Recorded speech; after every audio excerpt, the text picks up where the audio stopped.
Welcome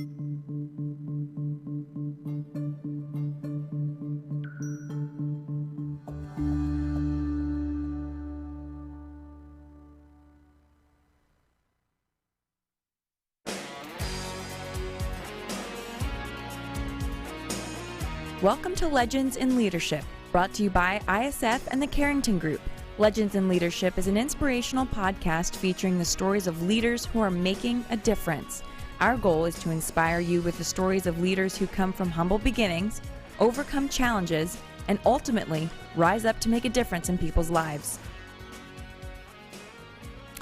Well, good morning, folks. This is Tyler Tolman. I want to welcome you to Legends in Leadership, episode number 33. I'm a family officer with the Carrington Group, and I was going to say my co-hosts on today's show. However, our fellow comrade Kyle is stuck and has been for hours on the highway. So if he's listening, Kyle, we're thinking of you. But I want to welcome Jason Smith, one of my partners at the Carrington Group. We like to kick off each of our shows with a little bit of leadership trivia. We're fascinated by the stories of leaders who, like us, come from humble beginnings and then rise up as leaders to make a difference in people's lives. So, Jason, what do you got teed up for us today, buddy? Well, we got some great American history, leader in our early American history. Next week is the 243rd celebration since the signing of the Declaration of Independence. 56 courageous, visionary, and revolutionary leaders we affectionately refer to as our founding fathers signed that historical document. Today's legendary leader was one of those signers. He came to the colony of New Jersey to serve as the first president of the College of New Jersey. A distinguished scholar, author, and orator, this leader was the only signer who was an ordained minister. He was active in the Continental Congress, serving on over 100 committees. He poured out his energy and wisdom into the founding of our great nation. After the war, he rebuilt the College of New Jersey into one of the great American educational institutions that is today known as Princeton University. Who is this legendary leader? We'll be back at the close of the show to give you the answer. Brandon, do you have any idea? I'm going to just jump in there and say wild guess. Yeah, no wild guess yet. Into the show. But I just wanted to check to see if you knew. No Googling. No Googling. I have no confidence in this answer. Folks, we're excited about our guest today. You know, we have been really plowing through so many interesting guests over the last 33 weeks, all different walks of life, different paths. And what's cool about today is we're on the show with a young leader who right out of college dove in and founded a company called Clean Finances. Brandon got his degree in economics from UTA, so an Arlington guy, while working as the finance director for two established nonprofit organizations. As a recent graduate, he realized the need for small businesses to be able to partner with a team of professionals that would handle their bookkeeping for them on a weekly basis and then provide insightful reporting in an elevated and easy to understand format called a clean dashboard, which I imagine we can dive into a little bit later on. The business has now grown into a team of 3 that are passionate about helping business leaders achieve financial clarity. You live in East Dallas with your wife, Becca, and your son, Daxton. How old's Daxton? He is about 2.5 right now. Awesome. So he is keeping you very busy. He is a joy and a nightmare all at the same time. But welcome to parenthood. Yeah. You'll have to find me online. Just track me down, watch some Instagram stories. He's the cutest. That is fantastic. Yeah. Well, welcome to the show. Glad you're with us. Looking forward to diving into your leadership journey. But before we do that, this is interesting. It was on your website. It said in high school that you went to a state competition for the calculator test. I got to tell you, I have no idea what the calculator test is. So you said it's harder than it sounds. So tell us about the calculator test. What is it? And did you do well in the calculator test? Yeah. So my math teacher at the time saw, this budding star and just said, hey, this is a test that I think you should go for. And what's funny about that is there's actual people who are actually good at math, and that wasn't me. So, there's math, there's from memory actually putting in those answers.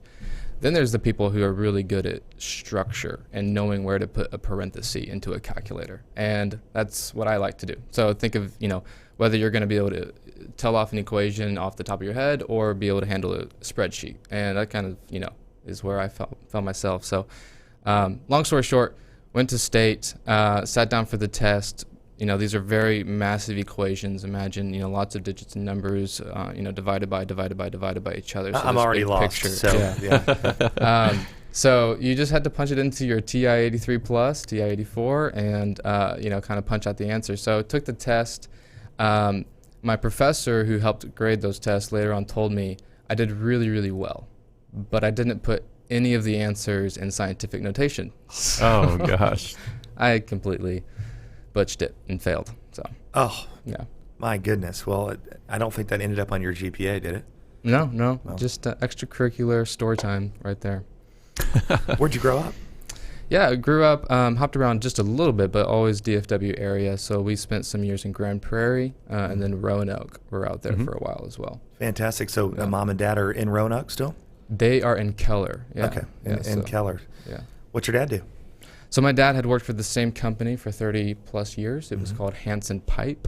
And it was kind of fun as a kid, actually, because I would be able to go on a couple trips here and there with him. So you have these massive pipes underground, and sometimes they need to get fixed. So some people, a crew goes out, they dig this big old hole. And so my dad was kind of the manager of that team, go down and actually fix the pipe. And that's what I did for 30 plus years and just retired a couple years ago. That is awesome. But siblings? Yes. I'm the youngest of 7. Okay. Yeah. So I've got one brother, and then he's the oldest. I'm the youngest. 5 sisters in between. Whoa. Yes. Yeah. So who's really calling the shots at the Briscoe house? Yeah, my brother is 17 years older than me. It's kind of funny. At one point, I actually lived with him. Not at my parents'. At another point, he was my youth pastor. So there's definitely a 17-year gap and a very close relationship throughout that. So. Yeah. Wow, that is fantastic. Tell me about your mom. Is she in the working field, stay at home? Or? Yeah, she did a number of different things. She worked for Capital One, was one major period of time. And yeah, they're both retired at this point. So I think over the last maybe 5-10 years, my mom has cared for a specific family and was kind of the full-time nanny with them, which is something that she's most definitely an expert at. So right. Yeah, they're over in Keller, Texas, and they love all their grandchildren. And Dax was the 11th grandkid, so there's about 12 or 13 now. Great segue about Daxton. So you're a dad of a 2.5-year-old. So what are the top 2 or 3 things that he's taught you so far that served you best? Oh man, flexibility and patience is, I think, a pretty accurate answer to that. So, you have your agenda, you have your game plan, and it can be a great plan, but ultimately the ability to be humble, to slow down, and just to pace yourself through whatever surprises you, like your 2-year-old, is something I've learned a lot about over the last couple of years. That's awesome. So. One of the cool things about Brandon is, he didn't waste any time. He just decided to roll right out of college and become a CEO and founder of a company. And so typically we say, let's rewind the tape. Let's hear about this long journey. But in your case, you dove right in, which I think is fascinating and interesting. But tell us, who were the top 2 or 3 influencers in your life so far that kind of propelled you to want to just dive right into entrepreneurship and become a business owner? Yeah, I think really any answer I give is going to be a so far scenario. We can come back in a decade and see how things are going. But so when I was in high school, I was hired by a friend's dad who owned a company. It was a sign supply company. It's like Baron & Material. The gentleman by the name of David Jacobs hired me and started working in the warehouse. And within a couple months was actually there, transitioning into the office, helping out with some database files, and just really getting my first actual office job while still in school, high school. And that was an incredible experience. That guy really invested in me and called me, into the business world and really just saw some potential inside of me. He actually doubled down on that investment. I was 17 years old and just enjoying the work that I was doing, and I actually got invited to go with him and another guy on the team to his kind of annual, trip to Shanghai, China. Wow. Yeah. So I remember sitting in the airplane as a 17-year-old thinking, this is my first business trip. And I hope somebody asks me just so I can brag about that. And so that was an incredible thing just to be invested in. I was adding zero value to that business to be on that trip. It was just something that he did for me, and brought me along for that experience. So that was kind of my start into business. And then a gentleman by the name of Elias Reyes, incredibly humble guy. He does CFO work for nonprofits. And he's actually a Harvard MBA, and just, from that transition out of the sign company, started to work with him and his nonprofit that he had actually founded himself. So there's a missions organization called Modern Day. That's one of those nonprofits I was the finance director of through, college. And so Elias has been a very long time mentor and friend of mine that just really pulled out the financial side of the skill set and taught me what it means to take care of, the financial health of an organization. Definitely have a lot of gratitude for those two guys, as well as just my parents teaching me character and responsibility and all of that. So as you're entering college, you're in a very different place than probably the average 17 or 18-year-old entering college, right? And so we hear, I think we're starting to have a discussion in our country about the value of college and its purpose. So for you entering into college with some solid work experience and maybe a little bit more career direction, I'm curious what your experience was from college, and what do you think you gained from earning that degree? Yeah, that's a great question. I think that ultimately to have the vision of what your goals are and where you're trying to go is really the ultimate priority over the fact that you're trying to check the right boxes and get the education and the certificate. So I'm actually not doing what I studied. Okay. I studied economics, and that's something that's not a direct, correlation to my, means and way of life right now. But, to be able to go into that experience with an open mind and meeting the people that I was meeting, and to be able to, extract that value from the overall experience was something that I don't regret by any means. And, it was a big part to play. Luckily, studying and having some accounting courses, and of course all of that, at the same time I was doing that in my work. And I think that was a massive, bonus to be able to do both at the same time and kind of compare and contrast those two things. Rather than just regurgitating information for a test, you're applying it in almost real time. Right, absolutely. I remember a accounting class my senior year in school, accounting for managers or something, and the teacher was trying to essentially correlate the three financial statements, profit and loss, balance sheet, and cash flow. And it was kind of more of a discussion, just working around through the connections between these statements. And it was kind of a general connection that I saw, because at work we were actually building a cash flow forecasting system within it, just an Excel file. But to be able to extract your financial statements, piece them together to tell a story, it was kind of connecting those dots. And so just to be able to answer that question of actually you should probably start with your profit and loss, because profit and loss ends with your net profit, and net profit is where your cash flow statement starts, and that cash flow statement ends with your balance inside of the bank, and that's your balance sheet. So just that general flow, and that was something that she was confused by, the understanding there. So yeah. Seems like everybody in their journey, whether you're a young leader or you're an older leader and more experienced leader, there's always some sort of a failure or disappointment or potentially a setback in your life, and you learn something from it, and it really propels you. So what do you consider as your greatest setback so far, or some sort of a disappointment that you had, and what'd you learn from it, and how are you using that now in your life? That is a great question. I've had it good, and there's been no setbacks. Yeah, right. No, I think that just what comes to mind, honestly, is when I graduated college. If you believe it or not, there was a lot that happened at the same time. I turned 21 years old. I graduated from college, and then I actually got married within 30 days. Wow. Wow. And so to be a newlywed outside of school and to be ready for that new experience of like, where is my career going to start? I had worked for 2 different nonprofits, not technically related in any way. And, I had been putting in about 40 hours, but this is 2 different paychecks. And I think leaving school, I had the assumption that somebody was going to hire me full time. I would like a salary, please. And so it's funny to look back on that and just, see that entitlement. But turns out neither organization needed a full-time accountant, which is what a lot of businesses find themselves in, small businesses and entrepreneurs. That at the time was a little bit, frightful and frustrating to be able to, be into this new marriage and to be so young and to try to start that career with something that I invested in a couple years and no one really needed me full time. So I think from that point versus responding with bitterness and quitting both to start something completely different and like most of my, colleagues in school to go find a company to actually get a paycheck from.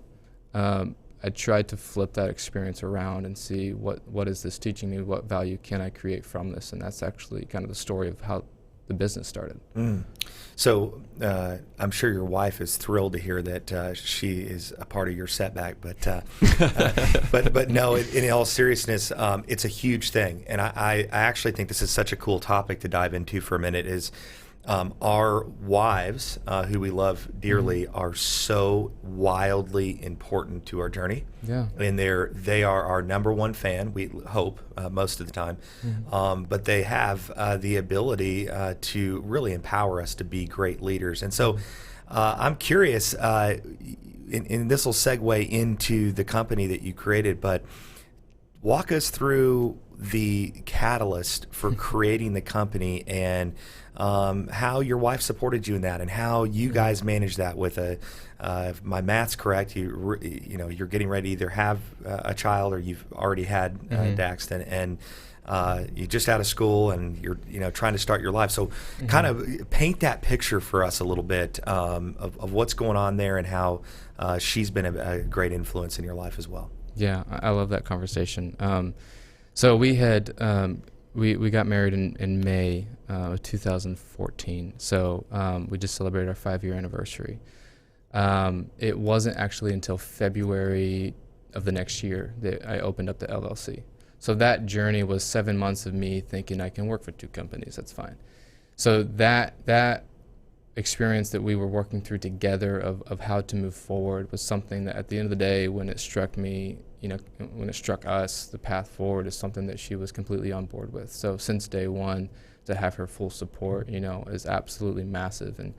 And as an entrepreneur, as a business owner, the main thing I think it requires is just consistency and just, consistently believing in what it is that you're doing. And to have that is hard, and to have a spouse that believes it is all the difference. Yeah. And she's really, really believed in that with me over the years. It's not all rosy all the time either, is it? No, it turns out it's not, yeah. So, yeah, my wife, Becca, was my high school sweetheart, and we got married. We moved out to Irving, and we actually found a church in Dallas, and we've kind of made that migration ever since. So we live over in Dallas, in East Dallas right now, and we've been here for about 4 years. And it's been a journey of looking back on our marriage. I started the company a few months in, so it's the exact same period of time. And she's been absolutely the largest part of that for sure. Yeah, and corporate America, it's 8 to 5 or 9 to 5.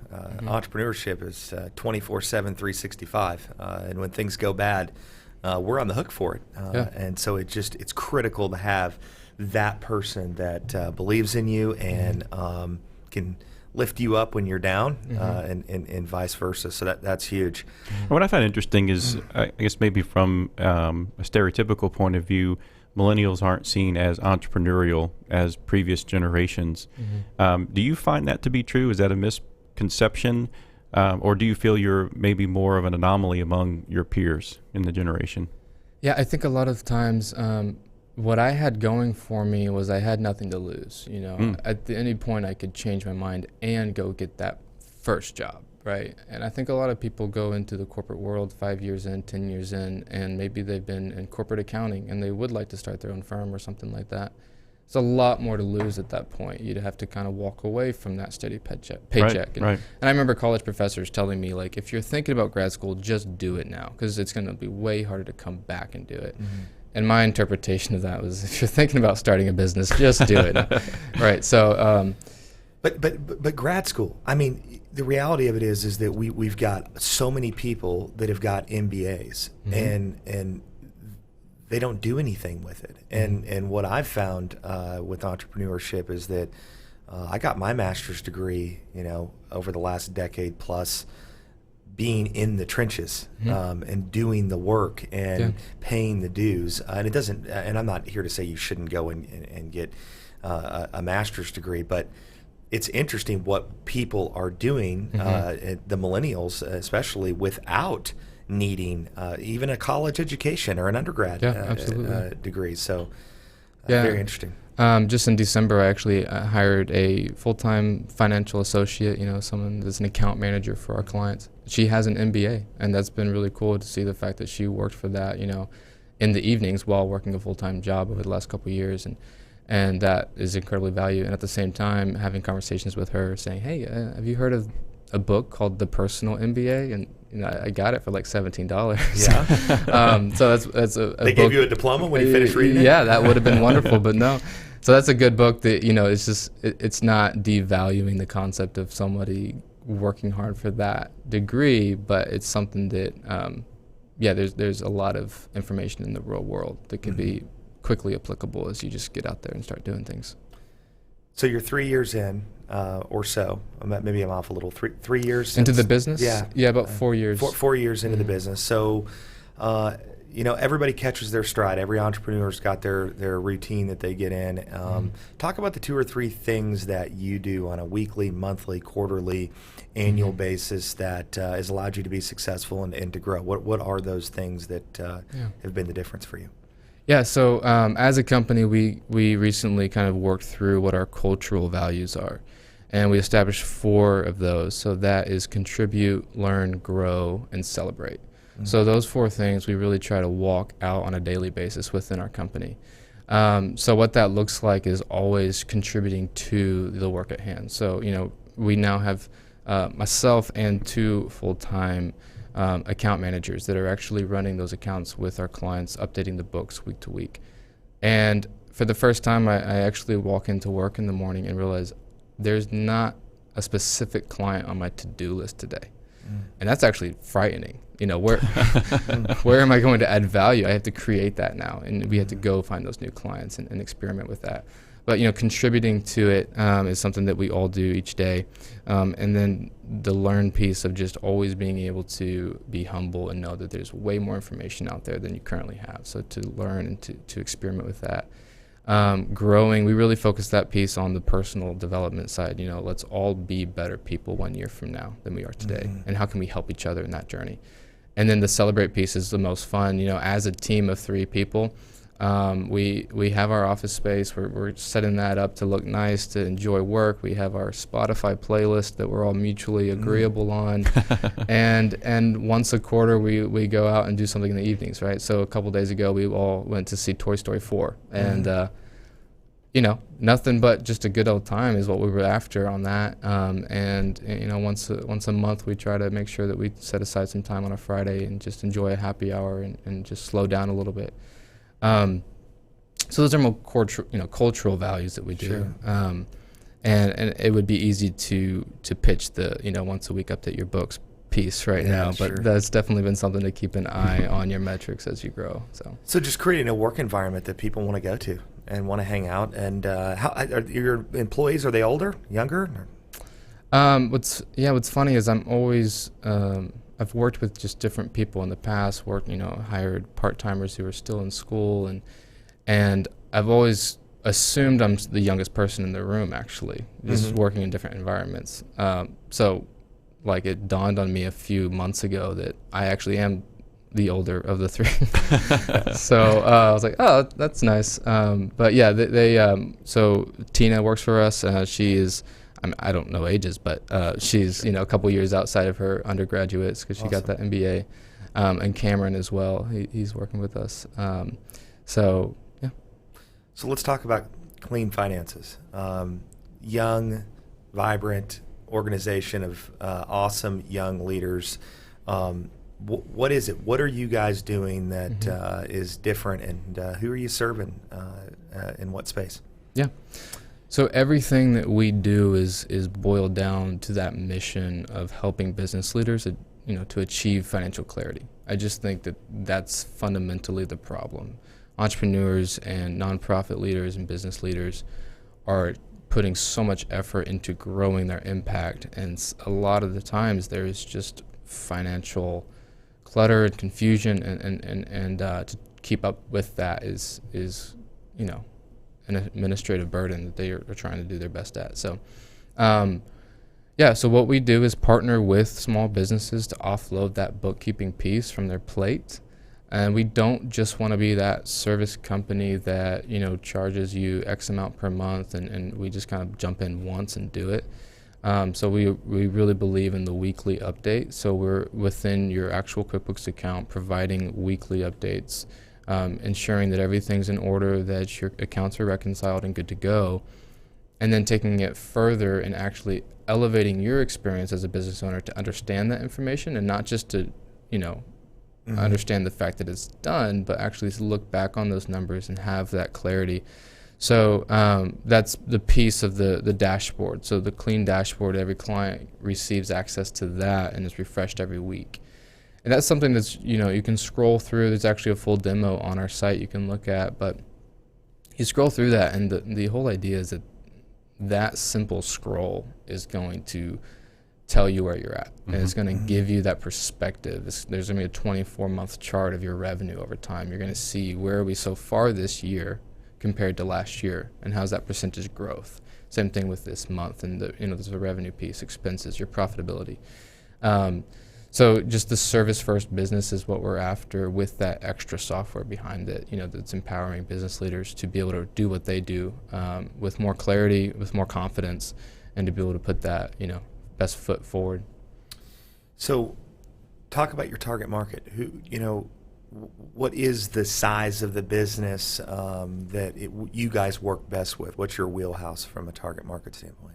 Yeah, so we definitely are behind the value of being scalable to your size. So we have a number of different clients within different, sizes. Just to kind of give you a ballpark figure, most companies are outsourcing their bookkeeping up to the point that they would have a full-time controller or something like that. Sure.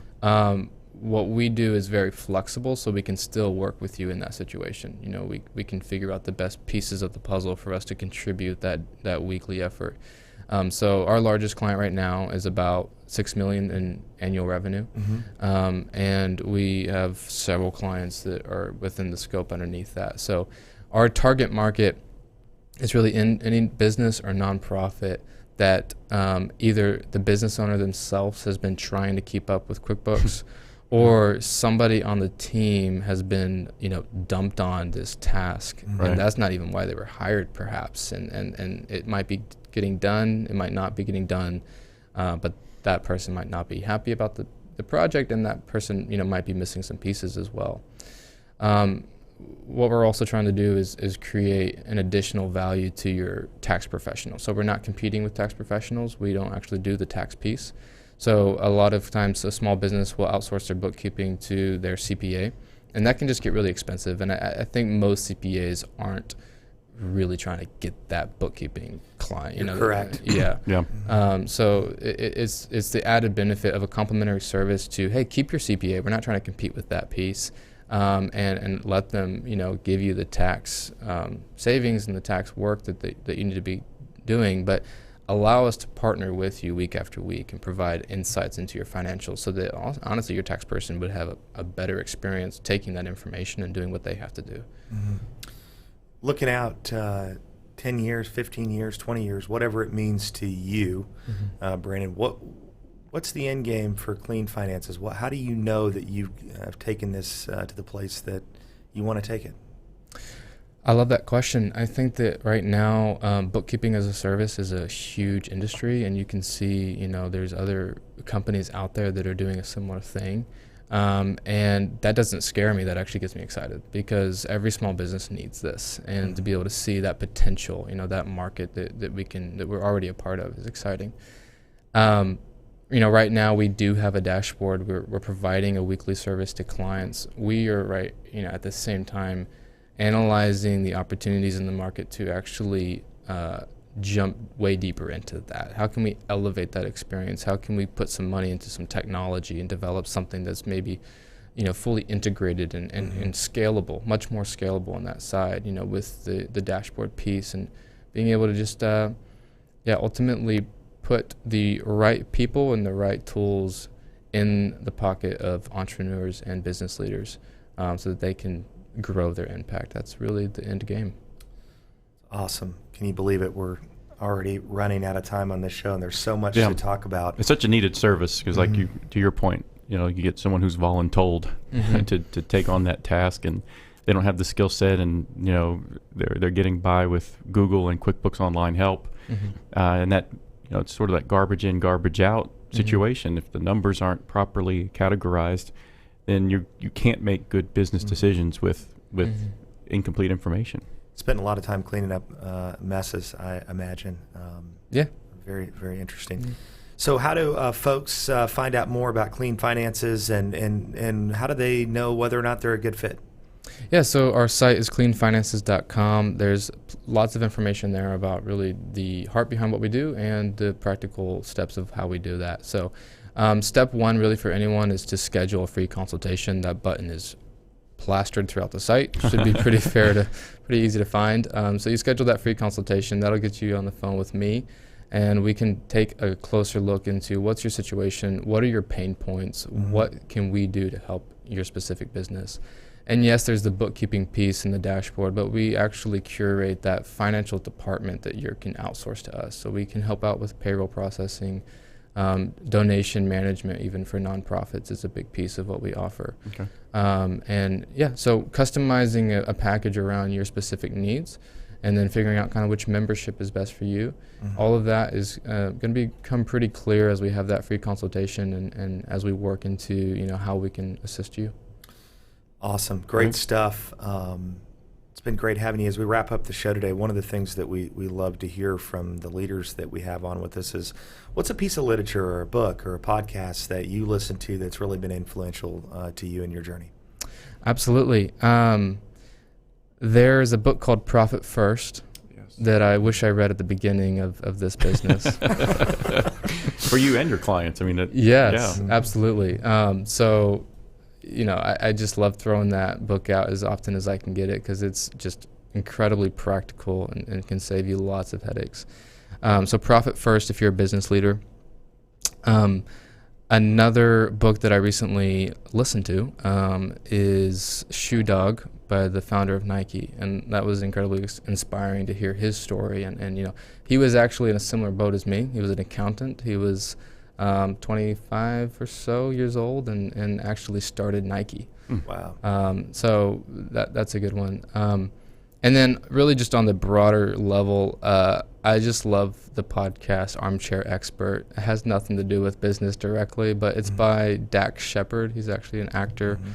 And he shares my son's name, but love that personality, and these are like 2.5 hour conversations with oftentimes famous people, and they dive into real life issues and drug addiction, and how did you actually get through those hard times. And so I just love authentic storytelling and getting into those conversations. Oh, I always love a new podcast that I can download and listen to. Armchair Experts, I like that. I can't believe you didn't say Legends in Leadership. That's pretty disappointing. I told you earlier I would. I didn't want to be too predictable.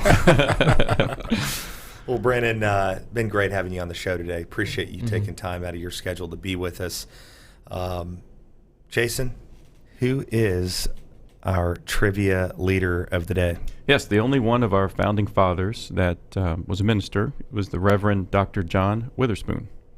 You can check out that amazing picture that Cash just put up on the screen as well. So yeah, white powder wig and everything. That's right. Well, folks, that's a wrap for our podcast today. On behalf of the International Student Foundation, the Carrington Group, and our special guest, Brandon Briscoe, this is Tyler Tillman wishing you a good day. Remember this: If your actions inspire others to dream more, learn more, do more, and become more, then you are a leader. Have a great week. Legends in Leadership is brought to you by the Carrington Group. Carrington Group is a family office with a passion for helping business leaders and their families make smart choices and fulfill their highest aspirations. To learn more about the Carrington Group, visit their website at www.carringtonfo.com or Google Carrington Group, Dallas, Texas. ISF is committed to leadership development for aged-out foster care and orphaned youth. ISF's mission is to transform these youth into tomorrow's leaders with scholarships, mentoring, and leadership training. To learn more about ISF, visit their website at isfsite.org or Google International Student Foundation to learn more.